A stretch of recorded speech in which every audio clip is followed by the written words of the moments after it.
নমস্কার, এনএন একাডেমিতে সবাইকে স্বাগত জানাই। আজকে আমাদের ক্লাস হচ্ছে সাবজেক্ট ভার্ব এগ্রিমেন্টের উপর। আমরা আগেও সাবজেক্ট ভার্ব এগ্রিমেন্টের আরও দুটি ক্লাস করেছিলাম।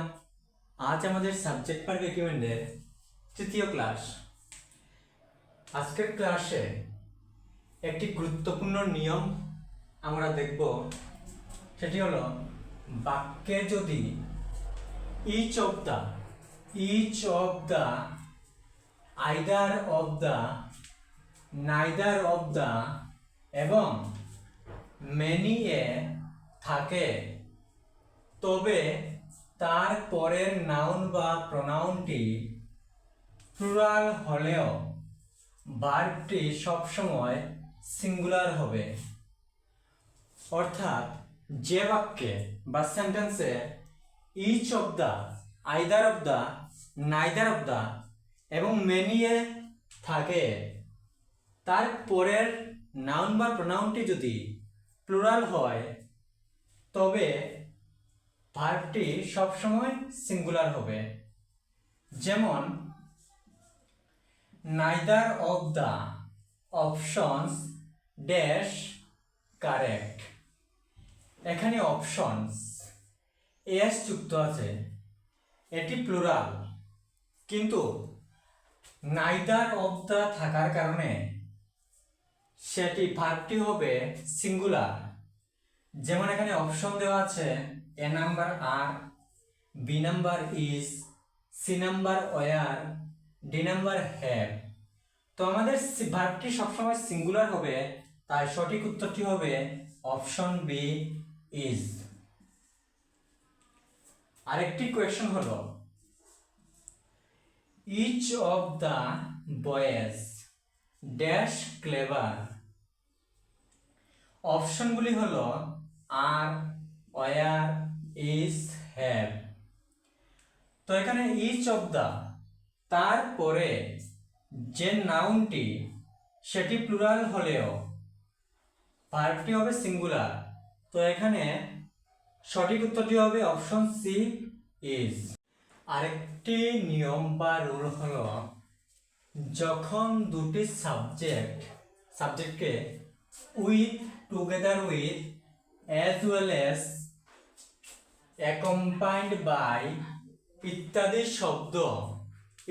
শব্দ বা শব্দগুচ্ছ দিয়ে যুক্ত করা হয়, তখন ভার্বটি সবসময় প্রথম সাবজেক্টের নাম্বার ও পার্সন অনুযায়ী পরিবর্তন হবে।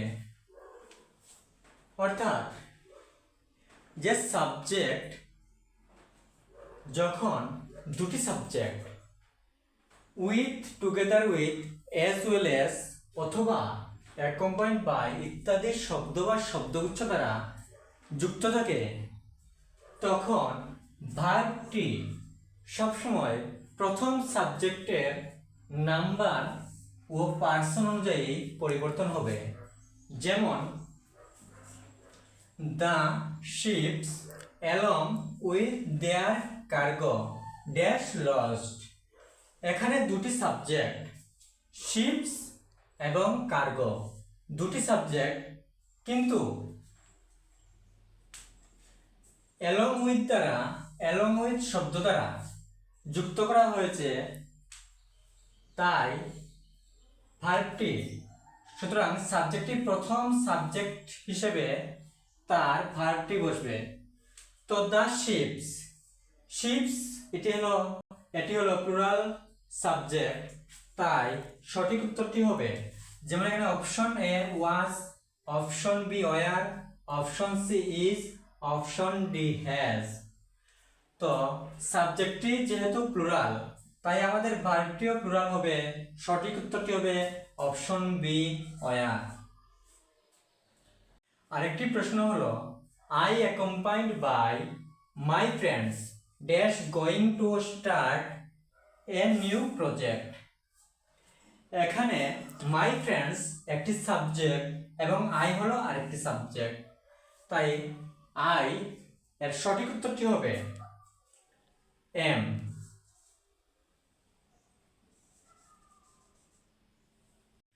আরেকটি নিয়ম হলো যখন দুটি subject not only but also দিয়ে যুক্ত থাকে তখন ভার্ব সবসময় দ্বিতীয় সাবজেক্ট এর নাম্বার ও পার্সন অনুযায়ী বসবে। অর্থাৎ দ্বিতীয় সাবজেক্টটি যদি সিঙ্গুলার হয় তার ভার্বটিও সিঙ্গুলার হবে এবং দ্বিতীয় সাবজেক্টটি যদি প্লুরাল হয় তবে ভার্বটিও প্লুরাল হবে। যেমন not only Rina but also her friends. এখানে দুটি সাবজেক্ট, একটি হলো রিনা এবং একটি হলো হার ফ্রেন্ডস। তো এখানে আমাদের নিয়ম অনুযায়ী দ্বিতীয় সাবজেক্ট অনুযায়ী তার ভার্বটি বসবে। দ্বিতীয় সাবজেক্ট মানে ফ্রেন্ডস, এটা হলো প্লুরাল, তাই এখানে সঠিক উত্তরটি হবে আর প্রেজেন্ট। আরেকটি প্রশ্ন হলো not only his friends but also Rahim dash responsible. এখানেও দুটি সাবজেক্ট ফ্রেন্ডস এবং রহিম। তো রহিমটি হলো সিঙ্গুলার সাবজেক্ট, তাই সঠিক উত্তরটি হবে ইজ রেসপন্সিবল। আজ আমাদের সাবজেক্ট ভার্ব এগ্রিমেন্টের তৃতীয় ক্লাসে গুরুত্বপূর্ণ তিনটি নিয়ম সম্পর্কে আলোচনা করেছি। ভিডিওটি ভালো লাগলে অবশ্যই লাইক, শেয়ার এবং সাবস্ক্রাইব করবেন। ধন্যবাদ সবাইকে।